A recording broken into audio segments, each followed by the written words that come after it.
하나님 나라 백성인 하백 여러분, 하백의 성경 아카데미에 오신 것을 환영합니다.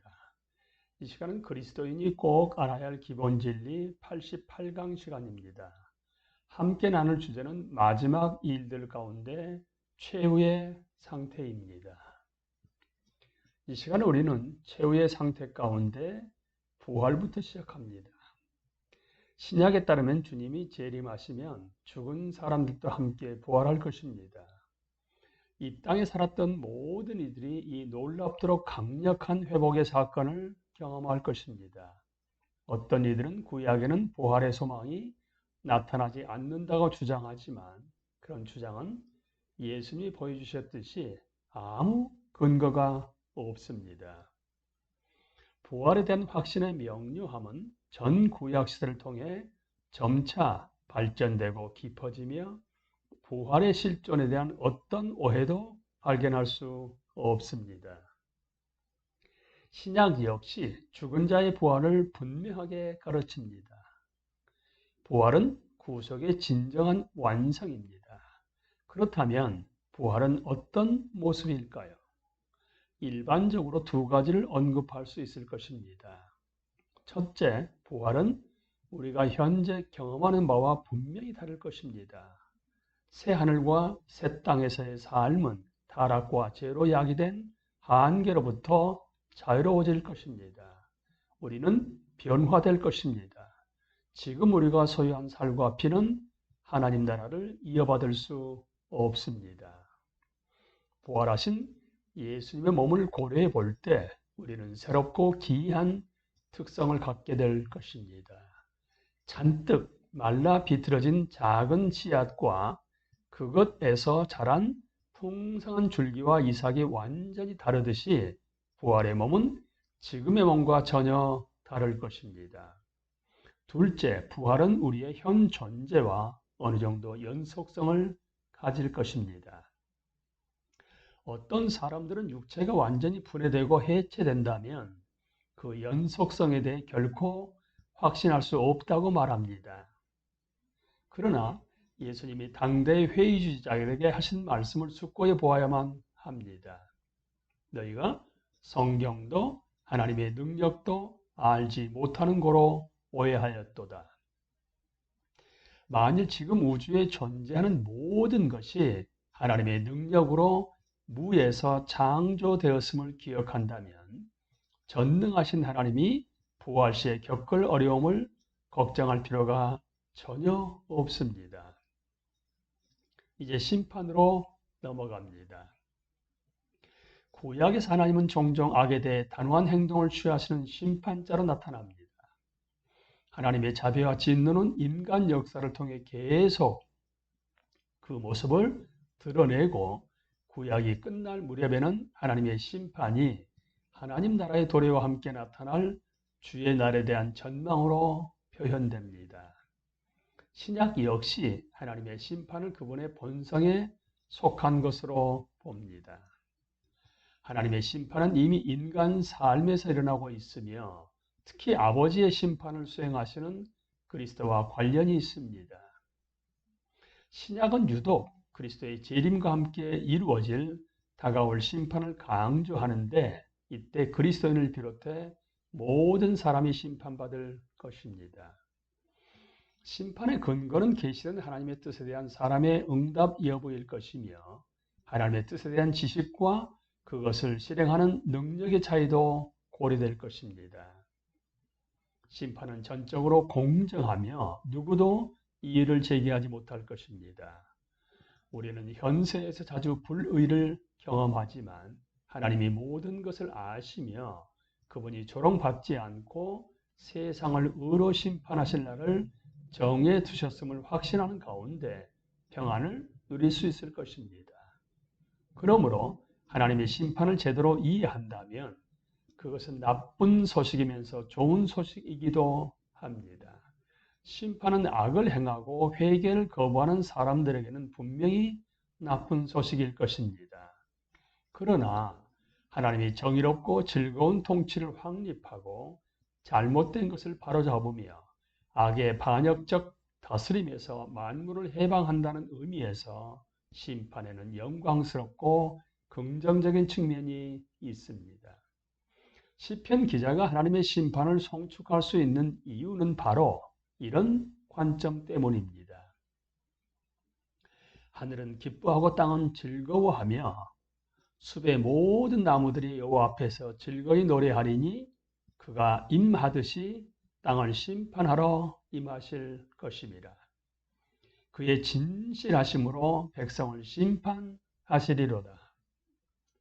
개인적 차원에서 억압당하고 짓눌린 사람들, 학대와 착취와 속임을 당한 사람들과 피해자들 모두에게 다가올 하나님의 심판은 다름 아닌 영광스러운 변호이며 꿈에도 상상하지 못한 보상과 회복, 평화입니다.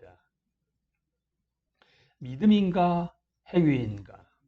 성경은 분명히 칭의를 우리의 선행과 상관없이 오로지 그리스도에 대한 믿음과 결부시키지만 심판은 인간의 행위를 기초로 선고됩니다. 그러나 이런 불일치는 실제적이기보다는 겉으로 그렇게 보일 뿐입니다. 의롭다 여김을 받는다는 것은 하나님의 심판대 서기를 면제받는다는 뜻입니다. 삶과 죽음을 통한 그리스도의 완전한 순종이 지금 여기에 그리스도인들에게 전가되고 그들은 심판날에 그것을 갖고 하나님 앞에 섭니다. 달리 말하면 그리스도의 선한 행위가 우리에게 양도됩니다. 심판을 인간의 행위와 연결하는 성경의 언급은 이러한 근본적 진리의 의문을 제기하지 못합니다. 이 주제와 관련해 양과 염소의 비유가 종종 인용되는데 어떤 사람은 이 비유를 근거로 그리스도를 명백히 부인한 사람도 선한 행위, 예를 들면 궁핍한 사람을 돕고 배고픈 사람을 먹이고 심지어 해방 전쟁에 참여하는 것까지를 통해 심판을 면제받을 수 있다고 주장합니다. 왜냐하면 그들은 이런 선한 행위를 통해 부지 중에 그리스도를 섬겼기 때문입니다. 이런 해석은 단 한 구절의 말씀을 가지고 예수님의 다른 모든 말씀과 성경 전체를 부정하는 것입니다. 우리는 이 구절을 예수님의 다른 가르침과 충분히 조화되도록 해석할 수 있습니다. 즉, 의로운 사람의 선한 행위는 그의 형제들을 향해 행하는 것이며 그 행위들은 살아있는 믿음의 표지로서 예수님의 제자들을 향한 자비의 행위입니다.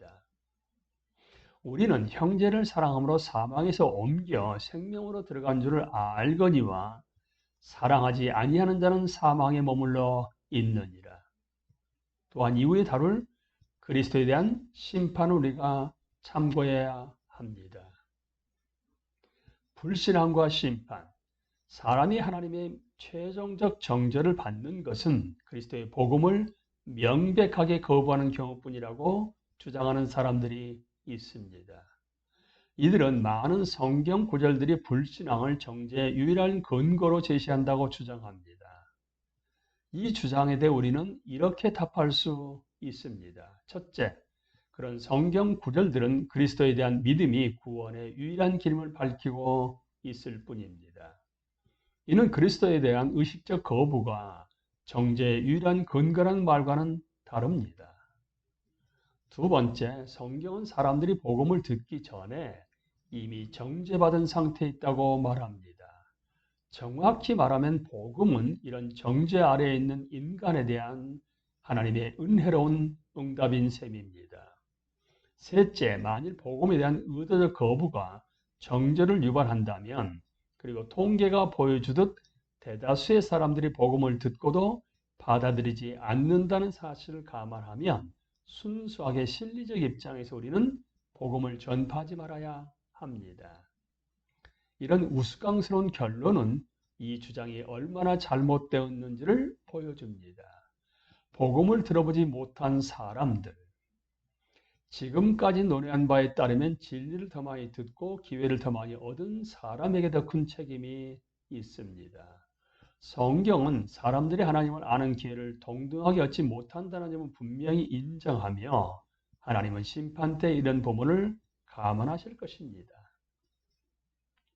많이 받은 자에게는 많이 요구할 것이라는 원리가 여기에 적용됩니다.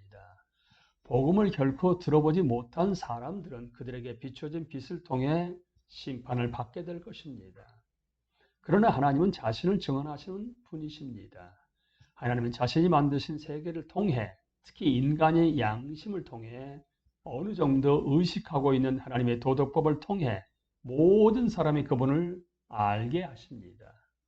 따라서 우리는 성경을 통해 각각 어떤 형태의 빛에 노출되었든 상관없이 모든 사람이 하나님의 빛에서 돌아섰다고 결론 내릴 수밖에 없습니다. 모든 사람이 죄를 범했고 정죄 아래 있습니다. 오직 예수 그리스도 안에 구원의 소망이 있습니다. 그리스도인에 대한 심판, 그리스도인들 역시 심판대에 설 것입니다. 그러나 이제 그리스도 예수 안에 있는 자에게는 결코 정죄함이 없기 때문에 이 심판이 그리스도인의 영원한 구원을 위태롭게 하지 못합니다. 만일 우리가 주 예수님을 믿는다면 우리에게 전가된 그리스도의 완전한 의를 기초로 하나님의 최종 판결은 이미 선고되었습니다. 실제로 우리가 심판받을 부분은 이 세상에서 받은 은사와 재능, 기회와 책임을 청지기로서 어떻게 사용했는지에 대한 것입니다. 이것은 풍성한 이해와 긍휼을 지닌 아버지의 자애로운 심판이 되겠지만 그럼에도 불구하고 이를 무시하거나 소홀하게 취급해서는 안 됩니다. 이러한 자애로운 심판은 주님이 재림하실 때 이루어질 것입니다. 신약에 등장하는 중요한 두 구절은 신자들이 내세에서 보상을 받을 것이라고 말합니다. 고린도전서 3장 10절에서 15절에 따르면 그리스도인이 행한 섬김의 가치는 다양한 건축 재료들이 상대적 내구성을 지닌 것과 비슷합니다. 그날에는 각 그리스도인이 내 섬김이 불로 시험함으로써 평가를 받을 것입니다. 그리고 자신의 행위가 이 시험을 통과하면 상급을 받을 것입니다. 그 보상의 내용이 무엇인지는 알 수 없지만 각 행위의 내구성에 따라 보상이 결정될 것이라는 점을 충분히 추정할 수 있습니다. 누가복음 19장 11절에서 26절은 신중하게 해석할 필요가 있습니다. 일반적으로 비유는 한 가지 중심 내용을 전달하기 위한 것이므로 부차적인 세부 사항에 집중해서는 안 됩니다. 이 본문에서 종들의 행위는 신중한 심사를 받고 그 심사를 통과한 사람들은 상대적 보상을 받게 됩니다. 그 보상의 차이는 왕이 돌아온 후 맡게 되는 책임의 수준 차이를 통해 표현되고 있습니다. 이처럼 다시 오실 주님은 우리가 재능과 은사, 기회, 사역, 증언, 섬김 등을 얼마나 잘 활용했는지 평가하실 것입니다. 우리가 선하고 착한 종으로 드러나면 영원한 나라에서 우리의 행위가 보존되고 아울러 그곳에서 추가적인 책임도 부여받음으로써 적절한 보상을 얻을 것입니다. 그러나 이 모든 것의 기초는 하나님의 은혜입니다. 갈뱅은 보상이 종의 품삯이 아닌 아들이 상속하는 유산이라고 적절하게 표현했습니다. 우리는 이 시간에 최후의 상태 가운데 부활과 심판에 대해 함께 나누었습니다. 다음 시간에는 지옥과 다가올 삶에 대해 함께 나누도록 하겠습니다. 강의를 마치겠습니다. 감사합니다.